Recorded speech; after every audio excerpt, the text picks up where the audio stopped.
যি ভয় আগতে আলফা চালফা দিনত আছিলে একে ভয় আজি ডিস্প্ৰত বহি থকা কিছু ৰাজনৈতিক নেতাই সমগ্ৰ অসমৰ সৃষ্টি কৰিছে। আৰু আমি কথা দিছো যে আপোনালোকক আৰু ভয় খাব নালাগে, কংগ্ৰেছ আহি আছে, বিৰোধী মঞ্চ আহি আছে। এইটো আপোনালোকৰ ওপৰত যে টেক্স লগাইছে, আপোনালোকৰ মাহৰ যে লাইনৰ বিল বঢ়াইছে, আপোনালোকৰ যে খাজনা যে বঢ়াইছে, আপোনালোকৰ যে গাড়ী ভাড়া বঢ়াইছে, এই পইচাবোৰ লৈ আঁচনি যোগেদি বিতৰণ কৰিছে। কোনো চৰকাৰে আপোনালোকৰ পইচা আপোনালোকৰ পৰা কৰ্তন কৰিব নোৱাৰে। আমি আকৌ এটা আনন্দ এটা বাৰ্তাবৰণ পাইছো, কথাবোৰ ক'বলৈ সাহস পাইছো। নহ'লে আজি এইখন চৰকাৰৰ বিৰুদ্ধে কথা ক'বলেই টান। আইসকলে ভয় কৰে যে কথা ক'লে আমাৰ আঁচনি গুচি যাব নেকি, সাংবাদিকসকলে ভয় কৰে যে প্ৰশ্ন কৰিলে চাকৰি যাব নেকি, যুৱকসকলে ভয় কৰে যে প্ৰশ্ন কৰিলে কিবা অভাৱ দাঙি ধৰিলে জেললৈ যাব লাগিব নেকি। এনেকুৱা এটা ভয় 2001 চনৰ আগতো আছিলে। তেতিয়া ভয় আছিলে আলফা চালফা, এতিয়া আলফা চালফা ভয় আছিলে।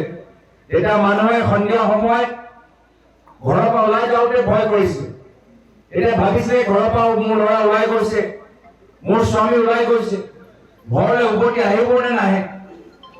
আজি আলফা চালফা নহয়, আজি ডিস্প্ৰত বহি থকা কিছু ৰাজনৈতিক নেতাৰ ভয়। যি ভয় আগতে আলফা চালফা দিনত আছিলে একে ভয় আজি ডিস্প্ৰত বহি থকা কিছু ৰাজনৈতিক নেতাই সমগ্ৰ অসমৰ সৃষ্টি কৰিছে। আৰু এইকাৰণে আজি মানুহে আমাৰ ফালে আহিছে, মানুহে আমাৰ মুখখনলৈ চাইছে। আৰু আমি কথা দিছো যে আপোনালোকক আৰু ভয় খাব নালাগে, কংগ্ৰেছ আহি আছে, বিৰোধী মঞ্চ আহি আছে। সেইকাৰণে আমি একগোট হৈছো। আজি বিৰোধী মঞ্চ কিয় গঠন কৰা গৈছে? আজি আমি গঠন কৰিছো যে আজি এখন চৰকাৰ যদি তেওঁলোকে ভাবে যে পুলিচ ইনকাম টেক্সৰ ভয় দেখাই আমাক দুৰ্বল কৰিব, তেতিয়া আমাৰ একতা লৈ আমি ৰাইজৰ সোঁহাত বাওঁহাত হৈ আমি ৰাইজৰ কণ্ঠৰ শক্তিশালী কৰিম। আজি সেইকাৰণে আপোনালোকৰ মাজত আহিছো। বিজেপি আহিব ক'ব যে আঁচনি যাব, একো আঁচনি নাযায়। এইটো আপোনালোকৰ পইচা, এইটো তেওঁলোকৰ ব্যক্তিগত দলৰ পইচা নহয়। এইটো আপোনালোকৰ ওপৰত যে টেক্স লগাইছে, আপোনালোকৰ মাহৰ যে লাইনৰ বিল বঢ়াইছে, আপোনালোকৰ যে খাজনা যে বঢ়াইছে, আপোনালোকৰ যে গাড়ী ভাড়া বঢ়াইছে, এই পইচাবোৰ লৈ আঁচনি যোগেদি বিতৰণ কৰিছে। কোনো চৰকাৰে আপোনালোকৰ পইচা আপোনালোকৰ পৰা কৰ্তন কৰিব নোৱাৰে। এইটো আপোনালোকৰ পইচা।